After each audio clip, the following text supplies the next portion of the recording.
Presidente, como ya se mencionó aquí, hemos ya rescatado, recuperado 4 cuerpos que han sido entregados a sus familias, pero si me lo permiten, solamente para estar en el contexto, voy a ser muy breve en mi presentación. Ya aquí el ingeniero César Fuentes ha dado una exposición magistral de lo que ha significado este esfuerzo de ingeniería tan importante que ha encabezado la Comisión Federal de Electricidad. Sin embargo, es importante resaltar que el día 3 de agosto de 2022 se suscitó este accidente en la mina de carbón, una mina ubicada en Sabinas, Coahuila, en la zona carbonífera, y que desde el primer momento la Coordinación Nacional de Protección Civil estableció el puesto de mando y que se dirigieron todas las acciones de rescate. Se han llevado a cabo todos los esfuerzos para este rescate desde el primer momento. Seguimos y vamos a continuar. Se están sumando al día de hoy 624 días ininterrumpidos de trabajo. La Comisión Federal de Electricidad, la Sedena y la Coordinación Nacional de Protección Civil hemos estado presentes estos días para estar en contacto directo con los familiares directos de los mineros atrapados y además para ser testigos de esta obra tan importante que encabeza la Comisión Federal de Electricidad. Otro segundo momento que quisiera resaltar es cuando inicia la construcción de este tajo, que, como ya se mencionó, por instrucciones del presidente, de manera muy atinada, se lo da como responsabilidad a la Comisión Federal de Electricidad el realizar este tajo a cielo abierto. Un tajo que mide aproximadamente 377 metros por 325, ya lo dijo el ingeniero, con una profundidad aproximada de 65 metros. No voy a dar más detalles, ya se dieron aquí. Lo que sí es importante resaltar es que este tipo de excavaciones, esta ingeniería de un tajo a cielo abierto es común en la zona carbonífera, pero ninguno realizado para llegar al rescate de 10 cuerpos de mineros. Ninguno, en ninguna parte del mundo. Una obra que ha sido señalada como de las más importantes en esta zona. Se han invertido, como ya lo mencioné, horas de trabajo por parte del gobierno federal. En tercer momento, quisiera mencionarles a ustedes información que hemos hecho pública en su momento, después de darle a conocer a las familias directas los resultados que señalaron la Fiscalía General del Estado de Coahuila recientemente, y que me permito reforzar el día de hoy. Pero para esto mencionar a ustedes que el 11 de diciembre de 2023 se inició esta primera etapa para la recuperación de los mineros, ya con la presencia de la Fiscalía General del Estado. El 27 de diciembre de 2023 se localizaron los 2 primeros mineros que corresponden, ahora lo sabemos, de los mineros Jorge Luis Martínez Valdés y de Jaime Montelogo Pérez. El 29 de diciembre de 2023 se localizó el tercer minero correspondiente a Hugo Tijerina Amaya. El 16 de enero de 2024 se localizó al cuarto minero José Rogelio Moreno Morales.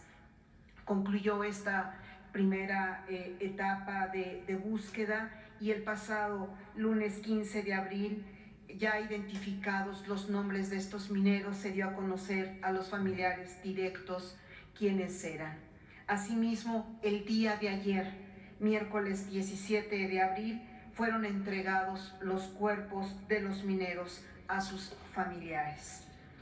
Mencionar a ustedes que la recuperación de cuerpos en esta segunda etapa o segunda fase se da a partir del 10 de febrero del presente año y es, como ya se mencionó aquí, el acceso será subterráneo, ya no será a través del tajo.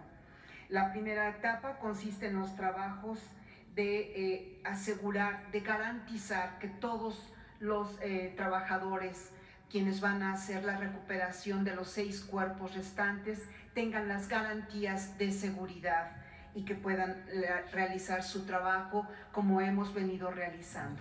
24 horas al día, los 7 días de la semana. La segunda etapa incorpora la rehabilitación de las galerías y la búsqueda subterránea que seguramente será a partir del 15 de mayo. Yo concluyo mi participación mencionando que el próximo martes 30 de abril se va a llevar a cabo una reunión aquí en Palacio Nacional, que ese fue un compromiso del señor presidente con los familiares directos tanto de la mina de Pasta de Conchos como de la mina Pinabete, para llevar a cabo una reunión aquí con ellos, con ellas, para que la Comisión Federal de Electricidad dé un detallado informe de los avances. Cierro mi participación mencionando que vamos a continuar trabajando. Cada 15 días su servidora está presente, pero mis compañeros de la CFE, de Sedena y de la Coordinación Nacional de Protección Civil están presentes y vamos a continuar ahí hasta rescatar la totalidad de los cuerpos de los mineros. Muchas gracias. Pues vamos. ¿Cómo quedamos? Los que estaban en la primera. Vamos pues. Gracias. Buenos días, señor presidente, secretarias, director. Buenos días a todas y a todos. Diego Elías Illo, el Sistema Informativo de Tabasco Diario presente. Señor presidente, quiero destacar algo que ocurrió ayer, ahorita que platicaban un poco de las reformas constitucionales, algo que ocurrió ayer en el Senado de la República. Vamos a ser muy puntuales. La senadora Kenia López Rabadán, por parte del grupo parlamentario del PAN, comentó que iba a iniciar o que iba a promover un juicio político en contra del exministro Arturo Saldívar. En este tenor, señor presidente, pues usted en el transcurso de estos días destacó su respaldo al ministro, y bueno, aquí hemos visto muchas denuncias al respecto al Poder Judicial y cómo usted en su momento fungía como enlace para crear un vínculo entre el Poder Judicial y poder destrabar asuntos jurídicos, los cuales pues tenían un retraso de sentencias, ¿no? Que no se podían liberar a las personas muy puntualmente. Entonces, señor presidente, preguntarle si reitera el respaldo al ministro Saldívar y también pues esta riña que existe entre el Poder Judicial y el Poder Ejecutivo, que yo creo que no ha habido en mucho tiempo, no la ha habido en el México contemporáneo desde allá en la época de Zedillo. Preguntar, señor presidente, pues si va a seguir este conflicto, cuál es su opinión al respecto, ya que esté tan divididas las opiniones. Incluso se comenta que su gobierno encabeza una especie de golpe a la autonomía del Poder Judicial, se comenta en redes sociales. Preguntarle su opinión al respecto de ese tema y puntualmente, pues lo que ocurrió ayer en el Senado de la República, si va a haber un respaldo por parte de su gobierno al exministro Saldívar. Gracias. Bueno, es un asunto eminentemente político por las circunstancias electorales y es también muy claro que son dos posturas, porque hay dos proyectos distintos y contrapuestos de nación. Eso no es ninguna novedad. Nosotros estamos en contra del modelo neoliberal o neoporfirista, estamos en contra de la corrupción, estamos en contra del clasismo, del racismo, de que se haya convertido durante el periodo neoliberal de 1983 al 2018 al gobierno de la República, de la cosa pública, de la res pública, en un comité al servicio de una minoría rapaz que se dedicó a saquear a México, como nunca en la historia de nuestro país. Por eso luchamos y se logró el cambio, el inicio de una transformación.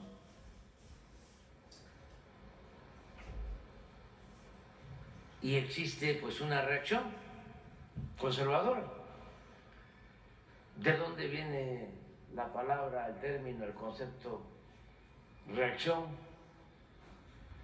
o conservador? Empezando por esto último, conservar es el que no quiere que haya cambios,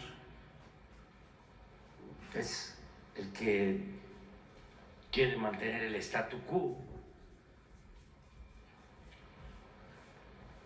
Conservar. Y la palabra reacción pues dio origen a lo que en la lucha política de México se le llamó a los grupos conservadores reaccionarios. El presidente Juárez, que buscaba el cambio, la reforma, decía en su momento: el triunfo de la reacción es moralmente imposible. ¿Y por qué? Bueno, porque cuando ya los conservadores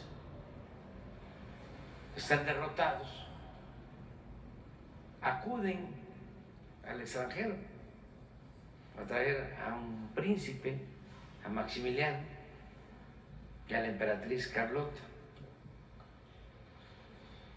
Moralmente, eso es pues un acto de traición. Y por eso decía el presidente Juárez: el triunfo de la reacción es moralmente imposible. El pueblo de México no va a apoyar a sus verdugos, a sus opresores. Lo que pasa es que esta historia ya querían los neoliberales también que la olvidáramos. Hablaban del fin de la historia. Llegaron a cambiar los contenidos en los libros de texto. Quitaron el civismo, la ética, la historia, y conceptos como el de soberanía se consideraban obsoletos, anacrónicos. Había que pensar hacia adelante. ¿Y cómo abandonábamos nosotros nuestra historia, que es fecunda, que es lo que nos va indicando por dónde transitar, porque es la maestra de la historia y la maestra de la vida? Y además la historia de México en particular es una historia llena de enseñanzas. Pues es la historia que nos enseña que no debe haber esclavitud, porque el padre de nuestra patria, Miguel Hidalgo, proclamó la abolición de la esclavitud. Es la historia que nos enseña de que no debe haber desigualdad económica, social, porque otro cura rebelde, Morelos, estableció que debía moderarse la indigencia y la opulencia, que debía elevarse el salario del peón, que debía educarse al hijo del campesino igual que al hijo del más rico hacendado, que debían constituirse tribunales para proteger al débil de los abusos que comete el fuerte. Esa es nuestra historia. Y lo que nos dejó Juárez de enseñanza, la inquebrantable fe en la causa que defendía, que no era, entre otras cosas, más que lograr la segunda independencia de México. Y luego, lo que fue nuestra revolución, la primera revolución social en el mundo, con justicia social.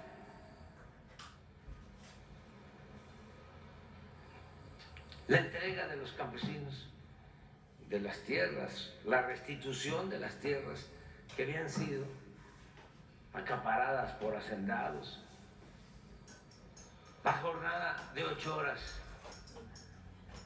de trabajo, las prestaciones sociales, el rescate de los bienes de México que Porfirio Díaz había entregado a extranjeros, el rescate del petróleo, el rescate de las minas, el rescate de los ferrocarriles, de la electricidad. Esa es nuestra historia. Entonces, nosotros defendemos ese proyecto que ya lo habían hecho a un lado y estaban empeñados en desaparecer el Estado social, democrático y de derecho. Lo que querían era que se privatizara todo, así como privatizaron las pensiones, el petróleo, la industria eléctrica, privatizaron los bancos, privatizaron las empresas, privatizaron las minas, privatizaron los ferrocarriles, todo, hasta las cárceles. Entonces, claro, somos distintos. Y también todas esas privatizaciones acompañadas de una gran corrupción, porque a quienes les dieron esas empresas que eran del pueblo, que eran de la nación, a los allegados, a los potentados, a los allegados a Salinas de Gortari. Él fue el que creó el grupo compacto, la nueva oligarquía.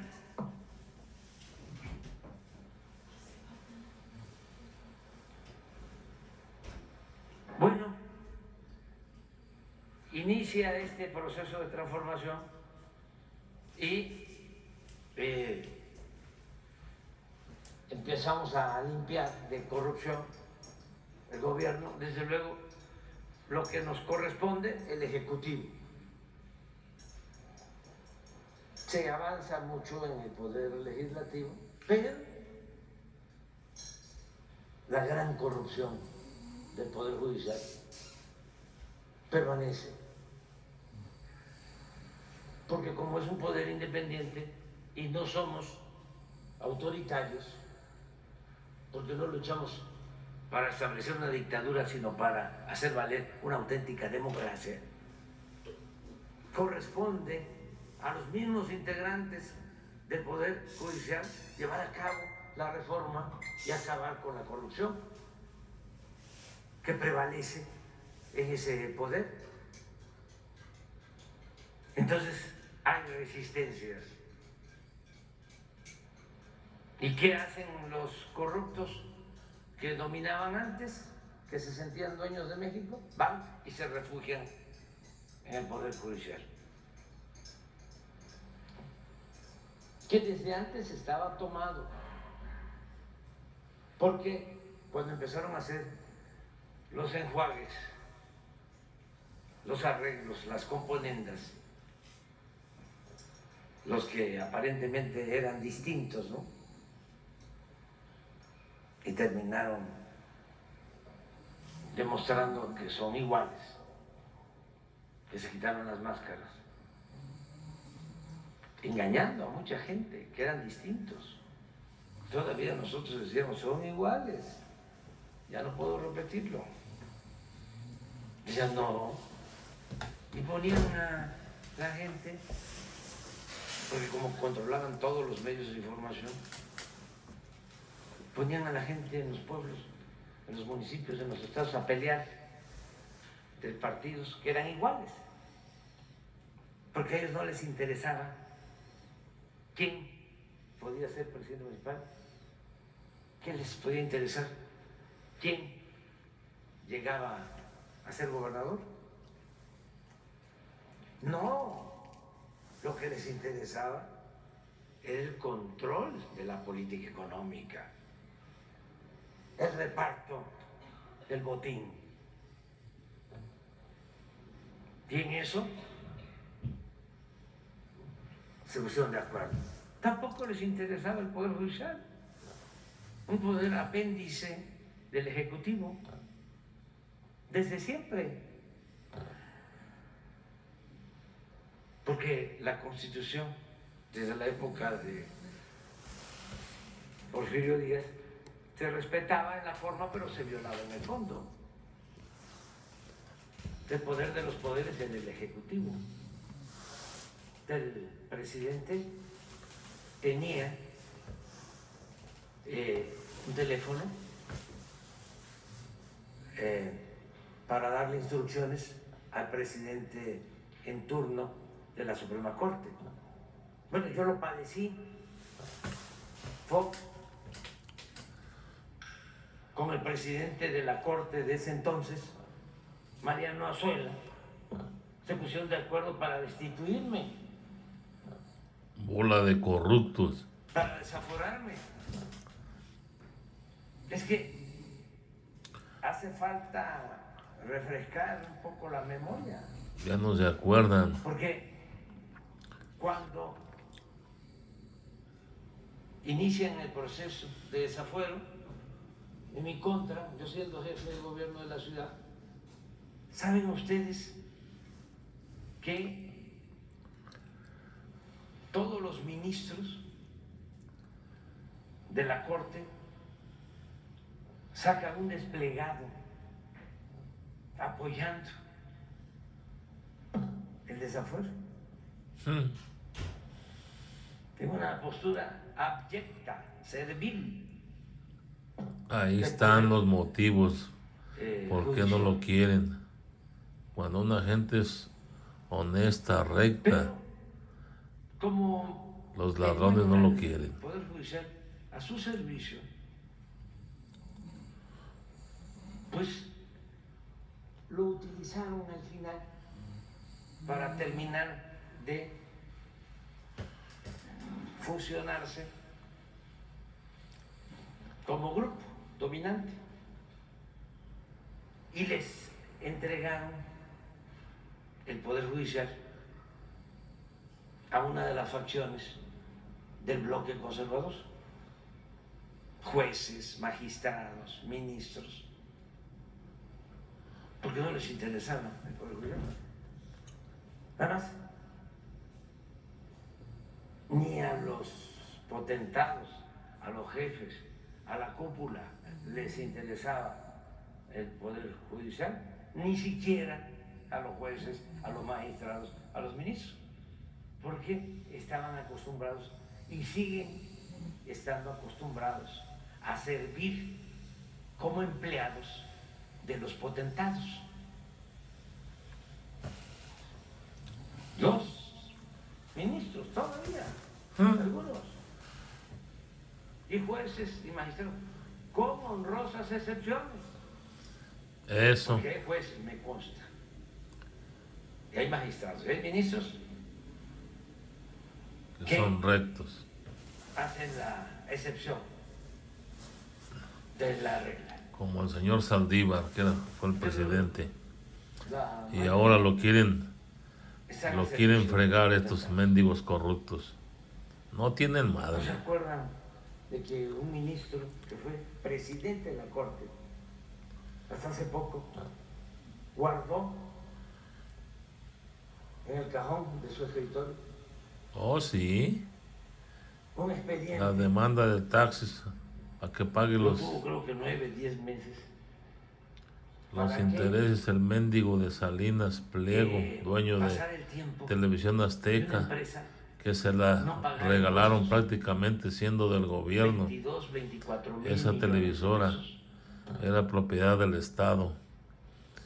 Si no lo denunciamos aquí, Mendigo viejo corrupto. no resuelven. Claro que todavía Todavía es está ese expediente en espera. en Veremos. juzgados, tribunales, pero cuando menos ya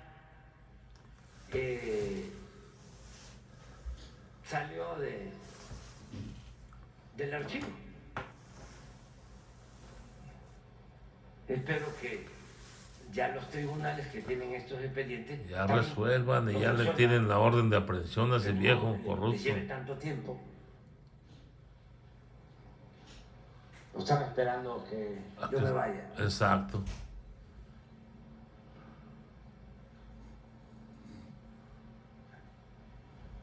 Que ya resuelvan sobre este asunto. Claro, Entonces, cárcel. ¿qué pasa? A muchos por menos de lo que ha hecho ese Salinas Pliego Está están en la cárcel, los echado tuvieron a en la perder cárcel. muchísima corrupción. Y este viejo corrupto no lo pueden meter a la cárcel. Hay gente honesta.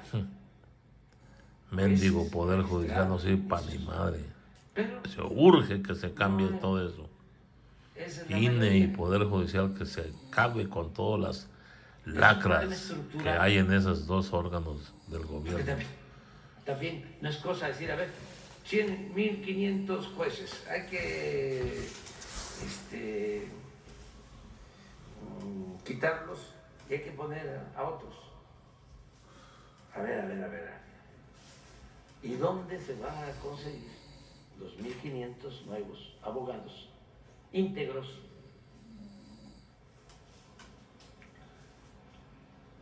Que tengan auténticamente vocación de justicia, de hacer justicia, incorruptibles. Sí, lo saben, pero hay que Es como una aguja en un pajar. hacer un trabajo Para cuidadoso, encontrarlos. porque el modelo neoliberal abandonó todo lo que se necesita para ser profesional y sobre todo para ser servidor público. El humanismo, No les daban estudio a los la jóvenes, honestidad, los del la PRIAN. austeridad republicana.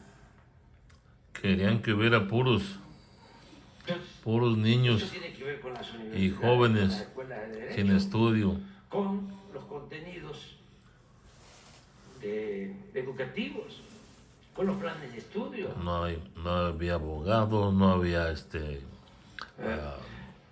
doctores, Cuando no había ve nada. uno los Todos los detenían, todos tenían detenido ¿quién va a ocupar un cargo? para que México no sobresaliera, nomás ellos quedarse con el poder y con el dinero, los mendigos corruptos del PRIAN.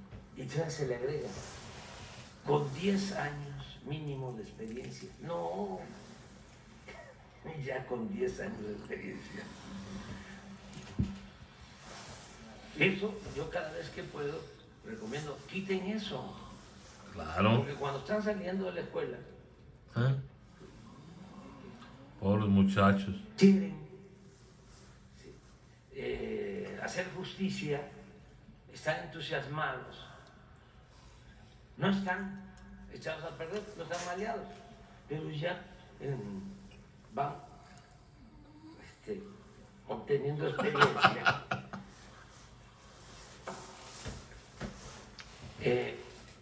Los Por corrompen. eso mi propuesta, que no es lo único que debe de hacerse, Pero que sí puede ayudar es que el pueblo elija a los jueces,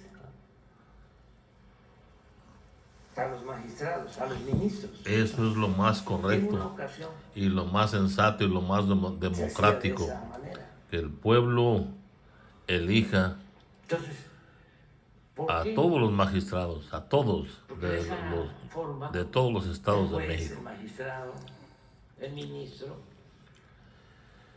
pues van a ser representantes del pueblo. Ellos llegaron ahí por el pueblo, no De dedazo. la decisión del presidente o de los legisladores o de los partidos que se repartieron, ¿sí?, los cargos. Eso va a ayudar mucho, muchísimo. Entonces es lo que está sucediendo ahora. Con el ministro Saldívar, es ministro. Hay Lo quieren, de esta una forma o de visión. otra, lo quieren estar jodiendo. Es normal que se dé, qué bueno que se están ventilando todas estas cosas. Exacto. Que el pueblo sepa Porque, de pues, tantos va uno mendigos corruptos que hay en el Poder conocerse, a Judicial. saberse cosas, que se llevan a Siempre cabo hacían en sus el enjuagues Poder bajo la Judicial, mesa que los antes corruptos. era como el castillo de la pureza. Si no hubiera sido por este presidente, Era aún estuviéramos el todavía poder de la de ignorantes. Bueno, resignación. aunque todavía hay mucha gente que sigue Porque tienen con la autonomía, ignorancia, independencia. pero habemos Y para muchos que eso, ya un despertamos. consejo de la judicatura, que es el encargado de cuidar de que haya rectitud, honestidad al interior del Poder Judicial. Pero ese Consejo de la Judicatura está de adorno.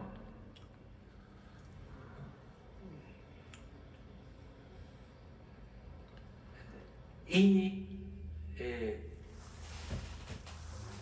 hacían lo que querían. Bueno, lo siguen haciendo. Violan la Constitución. Los ministros La violan y la siguen se violando. establece. Fíjense si no es una chica. Y si no fuera por usted que los destapa, Este es nadie el dice artículo nada. 127 Siguen de violando la Constitución, ley, que nadie puede ganar más dándoles amparos, dejando que a el presidente.